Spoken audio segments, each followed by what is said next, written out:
एक गांव में एक किसान रहता था जिसका नाम रमेश था। एक दिन रमेश अपने खेतों को जोतकर शाम होने पर गौशाला की तरफ चला। गरीब होने के कारण रमेश को अपने परिवार और पशुओं के भरण पोषण की बहुत चिंता थी। गौशाला की तरफ बढ़ते रमेश ने सोचा, आज तो बहुत देर हो गई, पता नहीं गाय ने सुशीला को दूध दिया होगा या नहीं। यह सोचकर वह गौशाला पहुंचा। वहां पहुंचकर सुशीला ने रमेश से कहा, मैंने गाय का दूध तो निकाल लिया है, पर भैंस ने मुझे दूध निकालने नहीं दिया। सुशीला, मैं तो इन पशुओं से परेशान हूँ। मैं इन्हें पालना तो चाहता हूँ, पर इनका पालन पोषण अब मुझसे होना कठिन जान पड़ता है। चलिए जी, ये बातें छोड़िए, रात होने वाली है, घर के लिए देर हो रही है।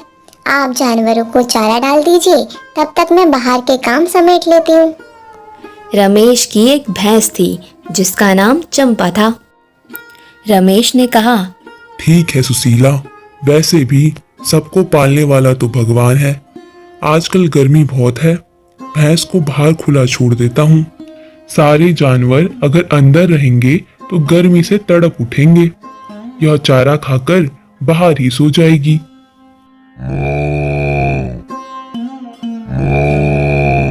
रात के समय चंपा ने चारा खाया और वो वहीं टहलने लगी। सुबह हुई तो रमेश चारा डालने गौशाला पहुंचा। वहां उसे खून के धब्बे दिखाई दिए। रमेश ने आसपास देखा। यह देखकर वह बहुत घबरा गया। घबराकर उसने गौशाला का दरवाज़ा खोला। अंदर दोनों बैल बंधे हुए थे, पर गाय अंदर खून से लथपथ घायल पड़ी हुई थी। यह देखकर रमेश रोने लगा। पास खड़ी चंपा से कहने लगा, अरे चंपा, ये तूने क्या कर दिया? चंपा के सर पर खून लगा हुआ था। इतने में सुशीला वहां आ गई और पूछने लगी, क्या हुआ जी, आप क्यों रो रहे हैं? सुशीला, अंदर नंदनी गाय घायल पड़ी हुई है। कुछ लोगों ने डॉक्टर को बुलाया है। कल चंपा को हरा चारा नहीं दिया, शायद उसी ने ही नंदनी पर हमला कर दिया। उसके सर पर खून भी लगा हुआ है। हाय रे, मैं इस भैंस को छोड़ूंगी नहीं। एक तो दूध नहीं देती, उसके बाद नंदनी पर इसने हमला कर दिया। मैं आज इसे छोड़ूंगी नहीं। रहने दे सुशीला, रहने दे। मारने से क्या होगा, छोड़ दे उसे। नहीं जी, आज तो मैं इसे नहीं छोड़ूंगी, मार कर ही रहूंगी मैं इसे। पालने पोसने का यही इनाम दिया है इसने हमें, इसे तो दंड मिलना ही चाहिए।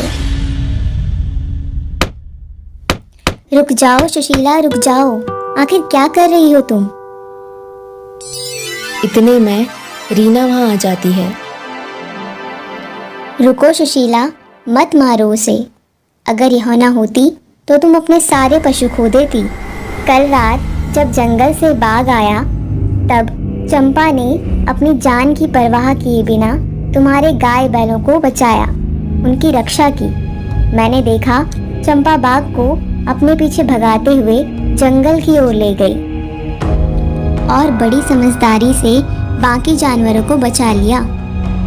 बाघ को थकाकर चंपा एक पल को तो गिर पड़ी, पर उसने अपना साहस ना छोड़ा। चंपा ने तो बाघ को मार मार कर जंगल की तरफ खदेड़ दिया, नहीं तो तुम्हारे क्या गांव में किसी के भी पशु ना बचते।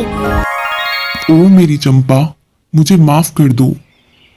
मैं तुम्हें किसी काम का नहीं समझता था, पर तुमने हमेशा वफादारी दिखाई है। चंपा, मुझे भी माफ कर दो। मैंने बिना जाने ही तुम पर कितना अत्याचार किया, मेरी प्यारी चंपा।